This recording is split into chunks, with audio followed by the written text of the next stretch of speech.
في وجهه نظر في بعض الاصوات وكثيره، وانا يمكن قريت الكلام ده، بترى انك انت كنت قاسي جدا، او انك يعني كان لك راي قاسي في حركه المقاومه حماس وحزب الله. اعوذ بالله. انا لان الموضوع ده انا فيه كلام كتير، وانا لغايه دلوقتي مش عارف ايه. بس اسمع، اي حد ضد المقاومه يصبح خائن على طول، ومن حق الشعب الفلسطيني ان يقاوم، ان يكون هناك مقاومه. بس لازم كمان اعرف انا بحارب مين، لازم اقدر قوه عدوي.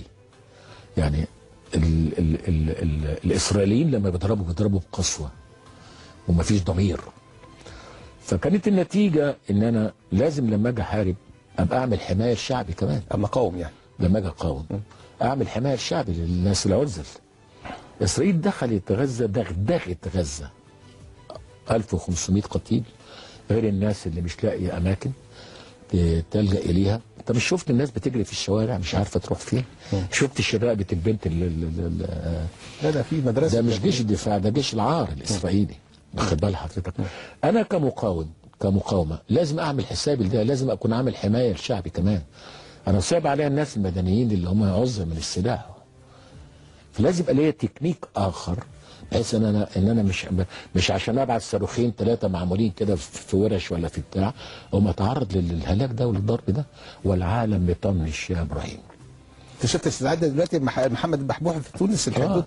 لا حد قال ان ده ارهاب ولا حد يا صديقي. اسرائيل طول ما اولا الفرقه اللي حصلت بين الاخوه الفلسطينيين انا في اعتقادي انها اسوأ من حرب 67. شعب يعني انقسم. ازاي اقدر احارب وانا منقسم؟ ازاي اقدر؟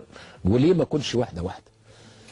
ده شيء غريب جدا. طب استاذ عادل، نقدر نعمل ايه؟ يعني طب يعني اذا كان لكم دور. انا مش استراتيجي. لا انا مش مش شغلتي. لو لنا دور احنا يعني المنظمات الاهليه يعني في الدور كفن نقدر يعني نعمل ايه؟ ان احنا نحاول اصل المشكله دلوقتي نصالحهم على بعض. اعترضت على اسلوب حماس لازم تحمي شعبها. لازم حماس تحمي شعبها، وبعدين ما فيش شعب يبقى بنصه بيحارب مثلا والنص الثاني قاعد بيتفرج. واخد بالك؟ بس انما انا مع عايزين نصالحهم. طيب انا ما احنا بقى ما ده نعمل ايه؟ ده اللي بقول لك عليه. بس انت ما سمعتنيش يا عم عادل. الوزير عمر سليمان رايح جاي يا عيني كيف يكون لنا دور المجتمع المدني او الجمعيات او الفن او اي حد؟ ده الدور على الفلسطينيين مش علينا احنا عملنا كل ما احنا حاربنا.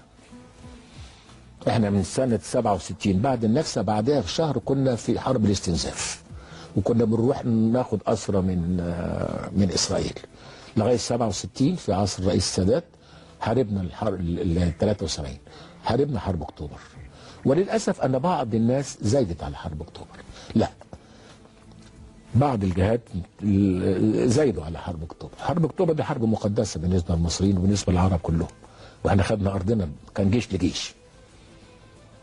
فأنا مش ممكن ما يكونش عندي جيش وحارب جيش. أنا عندي الميليشيات، فلازم يبقى في تكنيك آخر للمقاومة، غير ما اديش فرصة كمان لعدوي إنه يضربني بهذا يعني. هو ده اللي قلته، هو ده اللي أنا قلته. خاصة وإن كان لسه الجنوب بيتضرب. الجنوب كان في كم دمروا الجنوب، مع علم بأن المقاومة في الجنوب كانت قوية جدا. دول خلوا اليهود يقعدوا في المخابئ حوالي شهر. الحقيقه يعني. وانا وقفت وقفه هنا في حكايه الجنوب دي، وقفت على المسرح بعد نهايه المسرحيه ومسكنا كلنا الشموع على صوت فيروز وهي بتغني بحبك يا لبنان. الله.